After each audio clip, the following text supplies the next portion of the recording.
Summer ভ্যাকেশনের পর প্রথম নদী স্কুলে যাচ্ছে, যদিও আজকে বেশিক্ষণ স্কুল হবে না, 11টায় ছুটি, বাট স্টিল ওদের এক্সাম। আপনাদের আশীর্বাদ ওর সঙ্গে দেবেন।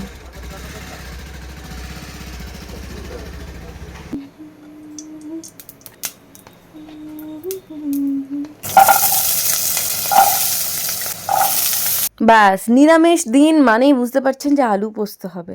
বাট আলু পোস্তটাকে নিয়ে না আমি মেন্টালি স্যাটিসফাইড নই। আলুটা মনের মতো চন্দ্রমুখী আনালাম বটে, বাট পোস্তটা পোস্তটা লুজ পোস্ত মানে সুজি মেশাল দেওয়া থাকে, ভীষণ বাজে লাগে, পুরো ক্যাত ক্যাত করে ব্যাপারটা। এতবার মিস্টার মুখার্জিকে বারণ করেছি যে কখনো তুমি লুজ পোস্ত আনবে না, সেই এই লুজ পোস্ত নিয়ে এসেছে, বলছে এটা নাকি ভালো, 2200 টাকা দাম। যতই 2200 টাকা দাম হোক না কেন, আমি ওকে বলি যে সবসময় প্যাকেট পোস্ত নেবে, বিশেষ করে জেকে পোস্তটা নেবে। আমাদের ওই সাইডে মানে আরামবাগ, বাঁকুড়া, বিষ্ণুপুর, ওখানে না লুজ পোস্তও প্রচণ্ড টেস্টি, বাট এই সাইডে হয় না।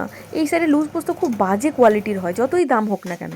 তো এরপর থেকে আমি বলেছি তুমি পোস্ত ওই মাসকাবাড়ি পোস্ত তুমি আনবে না, ওটা আমি আনবো, আমি ওই বিগ বাস্কেট থেকে বা যেখান থেকে ওকে আনিয়ে নেবো। কিন্তু ওই জেকে পোস্ত ছাড়া আমি দাঁতে কাটবো না ভাই, পোস্ত আমার কাছে ইমোশন, পোস্তর সাথে ছেড়ে খেলা আমি মানছি না, মানবো না। আচ্ছা, এখানে তো আমার আলু পোস্ত মাখা আলু পোস্ত একদম রেডি, বাট পোস্তর কোয়ালিটি আমার ভালো লাগছে না, কারণ লুজ পোস্ত। মানে আমি আমার আর মিস্টার মুখার্জি একসাথে মুড়ি মেখে নিয়ে চলে যাচ্ছি, দুজনে মিলে খেয়ে নেবো। হাসছো কেন? দুজনে মিলে খেয়ে নাও। হাসছো কেন? এমনি হাস। Good morning everyone, welcome back to my channel. নদী স্কুল থেকে তাড়াতাড়ি চলে এসেছে, বলেছিলাম যে ওদের যেদিন প্রথম স্কুল খুলে সেদিন 11টার সময় ছুটি হয়ে যায়। চলে এসেছে, এরপর খাওয়া দাওয়া করবো। তো বলে দিই দাদা ভাই এতদিন এখানেই ছিল, কারণ দিদি ভাইয়ের তো জানেন যে পা ভেঙে গেছিল, তো পা ভাঙার পর ডক্টর রেস্ট নিতে বলেছিল। দিদি ভাই এতদিন ধরে বিষ্ণুপুরেই ছিল, আজকে আসছে দিদি ভাই এখানে। তো দাদা ভাই বেরিয়ে গেল, তারপরে এরপর যে যার নিজের সংসারে করবি, বসে সায়েন্স প্রজেক্টটা কমপ্লিট করবি। চলো খেয়ে নি। আজকে আলু পোস্ত করেছি, ডাল দিয়ে মেখে ডিম ভাজা দিয়ে খাইয়ে দেবো। চলো, রিলস তো করবো একটু। এই যে আমার অমলেট করার আর পোচ করার বাসন, ঠিক আছে, এটাকে ইউজ করাই হয় না, একসাথে 4টে করে করা যাবে, বাট আজকে আমার একটাই দরকার, কারণ সোমবার আজকে। এটা খুব সুন্দরভাবে হয়, দেখুন কি সুন্দর গোল মতো হয়েছে। আমার দিদিভাই এভাবে ছোট বাটির মধ্যে না ডিম ভাজা করতো। কাদের কাদের এটা ফেভারিট খাবার? এখানে টকের ডাল, আলু পোস্ত আর বেগুন ভাজা, কমেন্টে জানাবেন। তারপর নদীকে নিয়ে বসিয়েছি, ওর প্রজেক্ট করছে, এখন লেখালেখি চলছে। আর এদিকে আমি একটা মুভি চালিয়েছি, মুভিটা কিরকম অদ্ভুত টাইপের মুভি, ওই ক্রাইম থ্রিলার। দেখতে পাচ্ছেন জামা কাপড় নিয়ে বসেছি, নদীর ম্যাম যেই আসবে ম্যামকে চা করে দিয়ে এগুলো আমি পরে পরে শ্যুট করবো এক এক করে। নদীর ম্যাম এসেছে পড়াতে, ম্যামকে চা করে দিয়ে আমি এই ঘরে এলাম। নদীর বেশ কিছু প্রিন্ট আউট আছে যেগুলো একসাথে ছিল, তো ওইগুলোকে সব কেটে কেটে আলাদা করলাম। নদীকে বলবো যে ওকে স্টিক করতে, সব আলাদা আলাদা করে রেখেছি, ওকে বলবো যে ওই যে চ্যানেল ফাইল আছে ওর মধ্যে স্টিক করতে, কোনটা কোনটা ফটো দেখিয়ে দেবো। এখন একটা শোবো, কালকে রাতে ভালো করে ঘুম হয়নি, ঘুম থেকে উঠে আপনার সাথে দেখা হচ্ছে। ওকে, দুপুরবেলা যদি 8 ঘন্টাও চোখ লেগে গেছে না, তারপরে উঠে না মনটা খুব বিষণ্ণ লাগে, বিরক্ত লাগে, ভালো লাগে না। এরকম কি আপনাদের রোগ আছে, মানে দুপুরবেলায় ঘুমোলে তারপরে আর ভালো লাগে না? তো অনেকক্ষণ ধরে নখ ঘষলাম, তারপরে এদিক ওদিক তাকিয়ে এখন সন্ধে দিতে যাব। এখন আবার 6:30 বেজে যাচ্ছে, তাতেও সন্ধে হচ্ছে। আচ্ছা, হটস্টারে কোনো ভালো হরর মুভি আছে আমাকে কমেন্টে জানাবেন তো, মানে বেশিরভাগই আমার দেখা, নতুন কিছু বেরিয়েছে জানাবেন, এটা কি মুভি দেখছি সাথে মাথা ভালো লাগছে না। আচ্ছা, আমার প্রচুর স্টকস আছে, তো প্রচুর এই সমস্ত স্টক নিয়ে আজকে আমি ভিডিও করবো রাত্রেবেলা। আমার স্টক ক্লিয়ারেন্স দরকার ডেফিনেটলি, আমি এগুলো একটাও ভিডিও করতে পারিনি, জানেন তো। লাইভ করা থেকে ভিডিও করা আমার কাছে বেশি লাইভে প্রচুর অসুবিধা হয়, লাইভ করলে আমি কেউ সাথে না থাকলে আরও ভীষণ অসুবিধা হয়, সেই জন্য আমি লাইভ করবো না। আমি এখন কতদিন ধরে এইগুলোই করবো, পুজোর আগে লাইভটা করবো। দেখিয়ে রাখি, আমি আগে দেখেছি কিনা জানি না, এই টিস্যু অনেকেই চাইছিলেন, দিদি টিস্যু এসেছে কিনা জানিও। এই দেখো এখানে একটা কপার কালারের টিস্যু এসেছে, এটা ভীষণ সুন্দর দেখতে, এগুলো সব প্রত্যেকটা 900 টাকা করে দাম, ঠিক আছে। এই একটা, এই গ্রিনটা তো আছেই, দুটো গ্রিন আছে। এই ব্লাউজ পিসগুলো কিন্তু রানিং ব্লাউজ পিস। এই ভায়োলেটটা দেখুন, এটা অনেক চলেছে, প্রচুর নিয়েছে কাস্টমার। আর এই হচ্ছে একটা অরেঞ্জ কালার, এই অরেঞ্জ কালারটাও মারাত্মক। আর এটা হচ্ছে ময়ূরকণ্ঠী কালার, ঠিক আছে, এটাও ভীষণ সুন্দর। আর একটা শাড়ি দেখায় ব্ল্যাক কালার, এটা নতুন এসেছে, এটা একটা পূজা নিয়েছে আর একটা আমার স্টকে আছে, আমি পূজার কথা শুনেই আনিয়েছিলাম, নাহলে এটা আমার আনানোর কথা ছিল না। দেখিয়ে দিচ্ছি, এটা হচ্ছে ব্লাউজ পিসটা, ব্লাউজ পিস সেপারেট করা আছে। আর এই হচ্ছে শাড়িটা, এই হচ্ছে শাড়িটা, ভীষণ সুন্দর অ্যান্ড স্টাইলিশ দেখতে, and black always gorgeous, black কালারটাই গর্জিয়াস ইটসেলফ। আপনারা হয়তো বলতেই পারেন দিদি তুমি এখানে কেন দেখাচ্ছ, অ্যাকচুয়ালি অনেকেই আছে যারা শর্টস দেখে না বা পরিচিত নয়, তো তাদের জন্য একটু দেখিয়ে দিই, একটু বেশিক্ষণ টাইম নিই না, অল্প একটু নিই। বিকালবেলা ঘুমিয়ে উঠে তো মুডটা গেছে কেচড়ে, তাই মুডটাকে ভালো করার জন্য বাড়িতে শুরু করছি আলু কাবলি। এই আলু কাবলির রেসিপিটা আমি যখন ক্লাস 2-3-তে পড়বো বোধহয়, বড়দি বানিয়েছিল।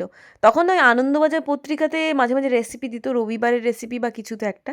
তখন বড়দি দেখেছিল। তখন তো আর এই স্মার্টফোন ছিল না বা ইউটিউব খুললেই আলু কাবলির রেসিপি পাওয়া যাবে এরকম কিছু না। তো তখন ও বাড়িতে বানিয়েছিল আর ওটা খেতে আমাদের খুব ভালো লেগেছিল। তো তারপরে আমি যখন বড় হলাম আমি নিজে নিজে বানাতাম, নিজে নিজে করতাম। কিন্তু না এর মধ্যে না ছোলা ভেজানো, মটর ভেজানো, লেবু পাতা এগুলো দিলে একটু টেস্টটা বেটার আসে। কিন্তু হঠাৎ ডিসাইড করলাম সেই জন্যই না ছোলা ভেজানো আছে, না মটর ভেজানো আছে, আর পেছনে সাপ আছে, লেবু পাতা তুলতেও আমি যাবো না। তাই ঘরোয়া উপকরণ যেগুলো হাতের সামনে আছে, আলু সেদ্ধগুলোকে একটু গরম করে নিলাম, ছোট ছোট কুচি কুচি করে কেটে নিলাম। আগে থেকে করে রাখা আমার ভাজা মশলার মধ্যে হচ্ছে শুধু জিরে আর শুকনো লঙ্কা। শুকনো খোলায় একটু নেড়ে নিয়ে ঠান্ডা করে ওটাকে আমি হালকা গুঁড়ো করে রেখে দিয়েছিলাম। তো ওটারই মোটামুটি 1-1.5 চামচ যতটা লাগে, বেশি দিলে আবার তেতো হয়ে যাবে, দেবো। আর এই তেঁতুলের পাল্পটা দিয়ে দেবো। আর একটা কথা বলি, অল্প আমি একটু তেঁতুলের পাল্পের মধ্যে চিনি দিয়েছি, নাহলে তেঁতুলটা প্রচণ্ড টক, দাঁতে কিড়মিড় করবে বা বেশিক্ষণ কথা বলতে পারবো না। এটা আমি চুপি চুপি খেয়ে নেবো, কারণ শাশুড়ি মায়ের খেলেই অবস্থা টাইট হবে সন্ধ্যেবেলায়। আর এগুলো খেতে ইচ্ছা করে, কি করবো বলুন তো, বয়স হয়েছে, শরীর খারাপ করে যায়, এটা ওটা খেলে জানি, কিন্তু খেতে তো ইচ্ছা করে। আমাদেরও যখন হয়তো ওই রকম বয়সে পৌঁছাবো আমরা, তখন সেম ফিলিং হবে, বাট কিছু করতে পারবো না। ওফ কি খেতে হয়েছিল, মারাত্মক যাকে বলে। মানে যখনই চটপটা কিছু খেতে ইচ্ছা করবে, বাড়িতে কিছু নেই, মানে সামনেও কিছু নেই, বাইরে যাওয়ারও কিছু নেই, মেখে মুখে ফেলে দাও, ওফ। কিন্তু তার পর মুহূর্তেই যে চোঁয়া ঢেকুর উঠবে বা অসুবিধা হবে, বুকটা ধরপড় করবে, মানে গ্যাস অ্যাসিডিটি হয়ে যাবে, তো তখন কি করতে হবে, ছাদে হাঁটতে হবে। এই যে দেখো ইনস্টাগ্রামে একটা বুম বুম রিল বেরিয়েছে, আর আমার মেয়ে আমাকে পাগল করে দিচ্ছে, এটা বানাও, এটা করো। সেই আমি প্র্যাকটিস করছি, ও আমাকে জোর জবরদস্তি করছিল যে এখনই বানাও। আমি বললাম দেখ রাতের বেলায় ভালো লাইট ফাইট থাকে না, কালকে সকালবেলা যখন স্কুলে যাবি তখন বানিয়ে দেবো, ঠিক আছে। ও তাদের রাজি হয়েছে, শান্ত হয়েছে। এই যে আমি এখন দুধ গরম করছি, দেখতেই পাচ্ছেন, দুধ গরম, দুধ ভাত মেখেছি আলু পোস্ত দিয়ে সুন্দর করে, এটা এখন খাওয়া হবে।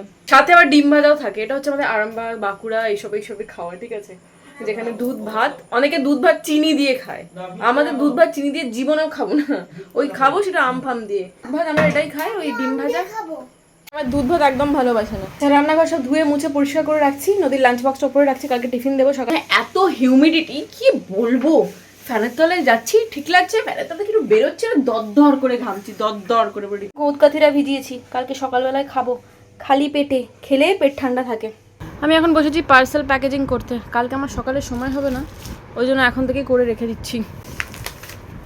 রাতের বেলা ফাঁকাই থাকি, মানে ফাঁকা মানে ওই ফাঁকা আর কি, নদীকে একদিকে প্রজেক্ট করাচ্ছি আর একদিকে আমি এই সমস্তগুলো করে রাখছি, কারণ কাল সকালে না কন্টেন্টের উপর ফোকাস করতে হবে, রান্না বান্না আছে, মেয়ের আরও একটা প্রজেক্ট বাকি আছে যেটা ও একদমই পারবে না, সেটা আমি মানে বেশিরভাগ করে দেবো, মানে সবই পারবে বাট আমাকে সামনে বসিয়ে থেকে করাতে হবে আর কি। মাঝখানে আমার লোডশেডিং হচ্ছে বারবার।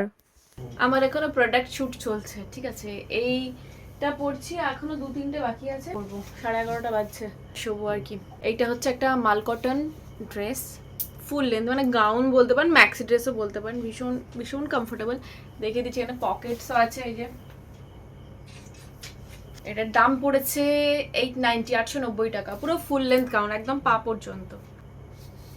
শুট করার আগে এটাও দেখিয়ে দিই, এটা একটা দুর্ধর্ষ ওয়ান পিস, যেটার দাম যাচ্ছে 980 টাকা, ভীষণ কমফোর্টেবল, পিওর কটনের, ওপরে লেস ওয়ার্ক করা, আর নিচেটাও কিন্তু পুরোপুরি পেন কলমকারি দেখাচ্ছি, এই যে ভীষণ সুন্দর দেখতে আর প্রচন্ড কমফোর্টেবল, আর কালারটা কি গর্জিয়াস তাই না, মানে এত সুন্দর লাগছে কালারটা। যাই হোক, যারা যারা প্রোডাক্ট নিতে চাইছেন, দেখে যদি কিছু পছন্দ হয়, স্ক্রিনে একটা নাম্বার যাচ্ছে, হোয়াটসঅ্যাপে কন্ট্যাক্ট করবেন, ঠিক আছে। মানে মেসেঞ্জারের মেসেজ আমি অনেক সময় দেখি না বা দেখতে দেরি হয়ে যায়, তখন যদি অন্য প্রোডাক্ট বেরিয়ে যায় তখন চাপ হবে, সেই জন্য বলছি স্ক্রিনে যে নাম্বারটা যাচ্ছে শুধুমাত্র হোয়াটসঅ্যাপ ওখানে করবেন, ওখানে কিন্তু কল যায় না বা কল তোলা হয় না, ওকে। তো এই হচ্ছে গলার লেস ওয়ার্ক, নিচটা কিন্তু পুরোপুরি কুচি দেওয়া একটা ড্রেস, আমি শর্টসে দেখালে বুঝতে পারবেন, আর হাতেও কিন্তু পেন কলমকারির একটা বর্ডার দেওয়া আছে, ওকে। এখন বাজছে 12টা, তো আমার মোটামুটি ক্রিম ফ্রিম লাগানো, চুল ফুল বাঁধা, তেল দেওয়া সব হয়ে গেছে, এখন গিয়ে শোবো, কালকে সকালে উঠতে হবে, নদী স্কুল আছে। তো আজকে ব্লগটা এখানে শেষ করছি, দেখা হচ্ছে নেক্সট ব্লগে, বাই বাই বাই।